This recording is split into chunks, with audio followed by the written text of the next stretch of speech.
ಹಾಡುಗಳು ನೋಡಿದ್ರಿ, ತಮಗೆ ಹೇಗೆ ಅನ್ನಿಸ್ತು? ಶರಣರ ಶಕ್ತಿ ಕುರಿತು ತಮ್ಮ ಮಾತು. ಓಂ ವಿಘ್ನೇಶ್ವರಾಯ ನಮಃ. ಓಂ ಶ್ರೀ ಗುರು ಬಸವಲಿಂಗಾಯ ನಮಃ.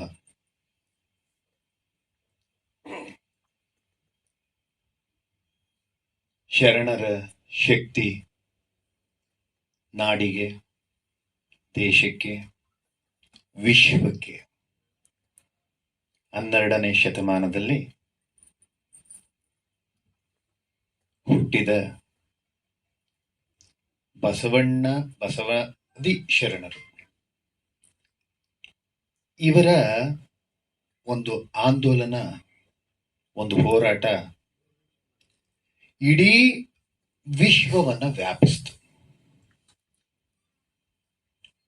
ನನ್ನ ಅಕ್ಕಪಕ್ಕ ಇಬ್ರು ಹಿರಿಯರು ಕೂತಿದ್ದಾರೆ. ಒಂದು ಟಮಟೆ, ಅವ್ರ ಟಮಟೆ ಶಬ್ದದ ಬಗ್ಗೆನೆ ಹೇಳಿದ್ರು. ಜೊತೆಗೆ ಇದರ ಪಾತ್ರವು ಒಂದು ಟಮಟೆ ಪಾತ್ರದಲ್ಲಿ ನೋಡಿದೆ. ಅಂದ್ರೆ ಶಬ್ದ. ನೀವೇನಾದ್ರೂ ಚಾಮುಂಡೇಶ್ವರಿ ದಸರಾದಲ್ಲಿ ಏನ್ ವಿಶೇಷ ಅಂದ್ರೆ ಚಾಮುಂಡೇಶ್ವರಿ ಅಂತೀವಿ. ಚಾಮುಂಡೇಶ್ವರಿ ಒಬ್ಳೆ ಬಂದ್ರೆ ವಿಶೇಷನ? ಇಲ್ಲ. ಮುಂದೆ ಬಣ್ಣ ಬಣ್ಣದ ಬಟ್ಟೆ, ಆ ಟಮಟೆ, ಡೋಲು, ನಗಾರಿ, ಪಟಾಕಿ, ವಾದ್ಯ, ವಾಲ್ಗ ಎಲ್ಲ ಸೇರಿದ್ರೆ ಹೇಗೆ ಒಂದು ವಿಜೃಂಭಣೆಯ ಕಳೆ ಕಟ್ಟುತ್ತೋ ಹಾಗೆ ಪಕ್ಕದಲ್ಲಿ ಶಬ್ದ ಕೂತಿದೆ, ಈ ಕಡೆ ಪಕ್ಕದಲ್ಲಿ ಸಾಹಿತ್ಯ ಕೂತಿದೆ. ಇಬ್ರು ಹಿರಿಯರು, ಇಬ್ರು ನಮಗ್ ಮೈಕ್ ಬೇಡ ಅಂದ್ಬಿಟ್ರು. ಈ ಎರಡು ಹಿರಿಯ ತಲೆಗಳು ಮೈಕ್ ಬೇಡ ಅಂದ್ವು ಅಂದ್ರೆ ಮೊದ್ಲವ್ರ ಕತೆ ಏನು? ಆ ಶಕ್ತಿಗಳು ಇನ್ನೂ ಒಂದು ವಚನ ಸಾಹಿತ್ಯದ ಭಂಡಾರ ಅನ್ನಿಸ್ಕೊಂಡು ಅದರಲ್ಲಿ ಕೃಷಿ ಮಾಡಿದಂತ ವ್ಯಕ್ತಿ ಆ ಕಡೆ. ಎಲ್ರಿಗೂ ನಮಸ್ಕಾರ, ಒಳ್ಳೇದಾಗ್ಲಿ, ಅವರು ಮೈಕ್ ಕೊಟ್ಬಿಟ್ರು. ಈಗ ನಾನು ಪೇಪರ್ ಇಸ್ಕೊಂಡು ಯಾರ್ಯಾರು ಏನೇನು ಅಂತ ಬರ್ಕೊಂಡು ಒಂಚೂರು ಅಲ್ಪ ಸ್ವಲ್ಪ ಹಂಗಾಗಿ. ಆದ್ರೆ ಇದ್ರಲ್ಲೆಲ್ಲ ವಿಶೇಷವಾಗಿ ಒಂದ್ ಮಾತು ಅಂದ್ರೆ, ನನ್ನನ್ನು ಕರೆದಾಗ ಇದು ಶರಣರದಪ್ಪ, ನಾನು ಸರಿ ಹೋಗುತ್ತಾ ಅಂತಲೇ ಕೇಳಿದೆ. ಈ ವೇದಿಕೆಗೆ ಬರಕ್ ನಾನು ಸರಿ ಹೋಗುತ್ತಾ? ಯಾಕೆಂತಂದ್ರೆ ಆ ಶರಣರಲ್ಲಿ ದೊಡ್ಡ ದೊಡ್ಡ ಸ್ವಾಮಿಗಳಿದ್ದಾರೆ. ಆ ಶರಣರನ್ನೇ ಪ್ರತಿಪಾದಿಸ್ತಾ ಇರ್ತಕ್ಕಂಥವ್ರು ಕರ್ನಾಟಕದಾದ್ಯದಂತ ಇದ್ದಾರೆ. ನಾನು ಬರ್ತಿದ್ದಂಗೆ ಮನು ಅಂದ್ರು. ನನ್ ಮನುಗೆ ಹಿಂಗ್ ಕೈ ಮುಕ್ಕೊಂಡೆ ಬಂದೆ ಕಾರೊಳಗೆ. ಮನು ಅಂತಾನೆ. ಇಳಿದ್ಮೇಲೆ ಅಲ್ಲ, ಅವ್ರ ಪಕ್ಕದಲ್ಲಿ ಇದ್ದವ್ರು ಅಂದ್ರು, ಮನು ನಿನ್ಗೆ ಕೈ ಮುಗ್ದಿದ್ದವ್ರು ಅಂತ. ಗೊತ್ತಾಗ್ಲಿಲ್ಲ, ಯಾರೋ ದೊಡ್ಡ ಸ್ವಾಮಿಗಳು ಬಂದ್ಬಿಟ್ರು ಅಂತ ಫೋಟೋ ಹಿಡಿತೀನಿ. ಅಂದ್ರೆ ನಾನ್ ಸಣ್ಣ ಸ್ವಾಮಿ ಅಂತ ಅವ್ರ ಲೆಕ್ಕ. ಇಲ್ಲಿ ಸ್ವಾಮಿ ದೊಡ್ಡ ಸ್ವಾಮಿ, ಸಣ್ಣ ಸ್ವಾಮಿ, ಮರಿ ಸ್ವಾಮಿ, ಪುಟ್ಟ ಸ್ವಾಮಿ ಅಂತ ಇರ್ತಾರೆ. ಎಲ್ರು ಒಂದೇ ಸ್ವಾಮಿ ಅಂತ. ಆ ಸ್ವಾಮಿಲಿ ದೊಡ್ಡ ದೊಡ್ಡವರೆಲ್ಲ ದೊಡ್ಡ ದೊಡ್ಡ ಕಡೆ ಇದ್ದಾರೆ, ಸಣ್ಣ ಸಣ್ಣವರೆಲ್ಲ ಓಡಾಡ್ಕೊಂಡಿದೀವಿ ಅಷ್ಟೇ. ಅದು ಕೆಲವ್ರಿಗೆ ಅರ್ಥ ಆಯ್ತು, ಅವ್ರು ಹಂಗೆ ಮಾತಾಡ್ಕಂತವ್ರು. ಯಾರು ದೊಡ್ಡವರು, ಯಾರು ಚಿಕ್ಕವರು, ಯಾರು ಇಲ್ಲ ಇಲ್ಲಿ. ಎಲ್ಲರೂ ಸರಿ ಸಮವಾಗಿದ್ದಾರೆ ಅನ್ನೋದನ್ನ ತೋರಿಸಿದ್ದು ಬಸವಣ್ಣ. ಅಲ್ಲಿವರೆಗೂ ದೊಡ್ಡ ದೊಡ್ಡವರು ಇದ್ರು, ಸಣ್ಣ ಸಣ್ಣವ್ರಿಗೂ ಇದ್ರು. ಆದ್ರೆ ಒಂದು ಮಾತು ನೀವು ಅರ್ಥ ಮಾಡ್ಕೊಂಡ್ರಿ ಅನ್ಸುತ್ತೆ. ಇಷ್ಟು ಮಾತಿನಲ್ಲಿ ಬಸವಣ್ಣನ ಪಾತ್ರಧಾರಿಗಳೊಂದು ಮಾತು ಹೇಳ್ತಾರೆ, ಹೊಸ ಜನರೇಷನ್ಗೆ ಅಂತ ಬೇಕಾದಂತೆ ಚಿತ್ರ ಮಾಡಿದ್ದೀವಿ ಅಂತ. ಅದ್ರಲ್ಲಿ ಪತ್ರಕರ್ತರು ಒಂದು ಡೈರೆಕ್ಟರ್ಗೆ ಕ್ವಶನ್ ಕೇಳ್ತಾರೆ, ಮೊದಲನೇ ಸಾಂಗು ಯಾವ್ದಕ್ ಮಾಡಿದ್ದೀರಿ ನೀವು ಅಂತ. ಎಲ್ಲರ ಕಣ್ಣು ಸಾಂಗ್ ಮೇಲಿತ್ತು. ಇಲ್ಲಿ ಇವ್ರು ಹೇಳೋ ಹೊಸ ಜನರೇಷನ್ ಅನ್ನೋಕು, ಅವರು ಸಾಂಗ್ ಕೇಳಕು. ಏನಕ್ಕ ಸಾಂಗು ಅಂತ, ಅಲ್ಲಿ ಐಟಮ್ ಸಾಂಗ್ ಇದ್ದಂಗಿದೆ ಅಂತ ಅವ್ರ ಮನಸ್ಸಿನೊಳಗೆ ಅನ್ಕಂತಾರೆ.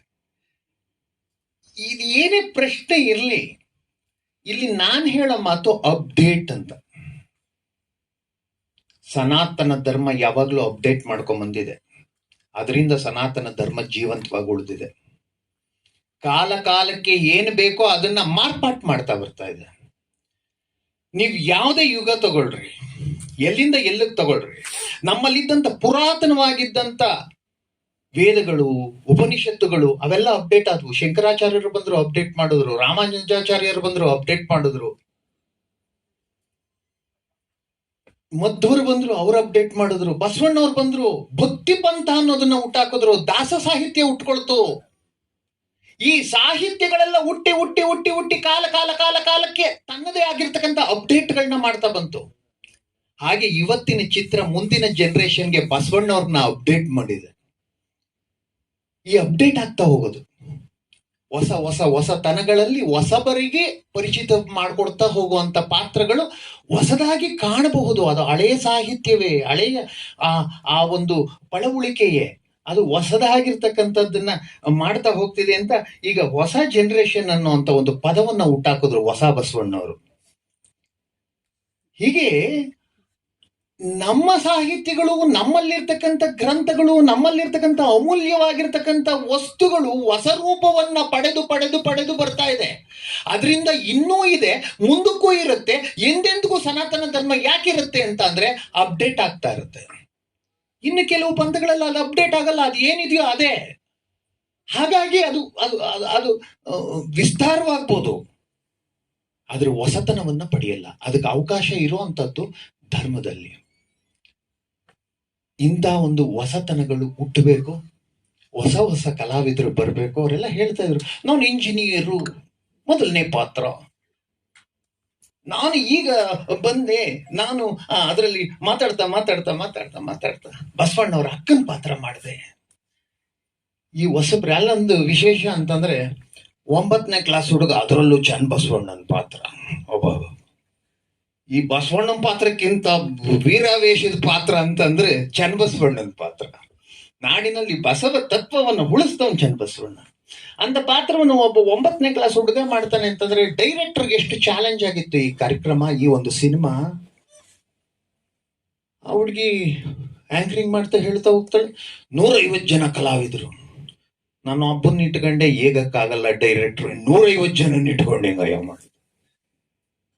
ಅದು ಡೈರೆಕ್ಟರ್ ಮೇಲಿರ್ತಕ್ಕಂಥ ಆ ಶಕ್ತಿ ಏನು. ಒಬ್ಬೊಬ್ರು ಒಂದೊಂದು, ಅದ್ರಲ್ಲಿ ಗಾಡಿಗಳು ಬರ್ತವೆ, ಸಾಂಗ್ಗಳು, ಅದರಲ್ಲೇ ಆ ಪಾತ್ರಗಳು, ಆ ಪಾತ್ರಗಳನ್ನೆಲ್ಲ ನಿಭಾಯಿಸ್ತಕ್ಕಂಥದ್ದು, ಬಜೆಟ್, ಇವೆಲ್ಲ ನೋಡ್ಕೊಂಡು ಒಂದು ಸಿನಿಮಾ ಮಾಡಿದ್ದಾರೆ ಅಂತಂದ್ರೆ ಕರ್ನಾಟಕ ರಾಜ್ಯದಲ್ಲಿರ್ತಕ್ಕಂಥ ಎಲ್ಲ ಸ್ವಾಮಿಗಳು ಬಂದು ಅದಕ್ಕೆ ಪ್ರಶಂಸೆ ಮಾಡ್ಬೇಕಾಗಿತ್ತು, ಅದನ್ನ ತಳ್ಬೇಕಾಗಿತ್ತು. ನಾನು ಒಬ್ಬ ಬಂದಿದ್ದೀನಿ, ಇವತ್ತು ಅಮಾವಾಸ್ಯೆ ಅಂತ ಯಾರೋ ಬಂದಿಲ್ಲ ಅಂತ ಕಾಣುತ್ತೆ. ಇರ್ಲಿ, ಅಮಾವಾಸ್ಯೆ ಅದು ಬಸವ ತತ್ವಕ್ಕಲ್ಲ. ಇವತ್ತು ಬಸವ ತತ್ವ ನಡೀತಾ ಇದೆ. ಏನು ಅಂದ್ರೆ ಬಸವಣ್ಣಂಗೆ ಅಮಾವಾಸ್ಯೆ ಯಾವುದು, ಹುಣ್ಣಿಮೆ ಯಾವುದು, ಪೌರ್ಣಮಿ ಯಾವುದು, ಯಾವುದು ಅಲ್ಲ, ಎಲ್ಲ ಗ್ರಹಗಳು ನೀನೆ ಎಂದು ಬಸವಣ್ಣ. ಅವನ್ಗೆ ಅಮಾವಾಸ್ಯೆ ದಿವಸದಲ್ಲಿ ಇವತ್ತು ನಿಜ ನಾನು ಅಂದ್ಕೊಂಡೆ, ನಾನು ಈ ಮಾತು ಕೇಳಿದ್ದೀನಿ. ಅಮಾವಾಸ್ಯೆ ಮಾಡ್ತಿದ್ಯೋ, ಇಲ್ಲ ಇನ್2 ದಿನ ಇದೆ ಕಣೋ ಬಸವ ಜಯಂತಿ, ಅವತ್ ಮಾಡ್ತಿದ್ಯೋ ಅಂತ ಕೇಳಿದೆ. ಇಲ್ಲ ಸ್ವಾಮೀಜಿ ಅಮಾವಾಸ್ಯೆ ದಿವಸನೇ ಅಂದ. ಹಂಗಾದ್ರೆ ಬಸವ ತತ್ವದಲ್ಲಿ ಮಾಡ್ತಾ ಇದೀಯ ಬಿಡಪ್ಪ ಅಂದೆ. ಅದು ಬಸವ ತತ್ವದ ಪ್ರಕಾರವಾಗಿ ಈ ದಿವಸ ನಡೆದಂತ ಈ ಒಂದು ಕಾರ್ಯಕ್ರಮ. ನಾನು ಈ ಕಾರ್ಯಕ್ರಮಕ್ಕೆ ಬಂದು ನಿಮ್ಮೆಲ್ಲರ ಜೊತೆನಲ್ಲೂ ಇದ್ದೀನಿ ಅಂದ್ರೆ ಅದು ಬಸವಣ್ಣವ್ರ ಆಶೀರ್ವಾದ ಅಂತ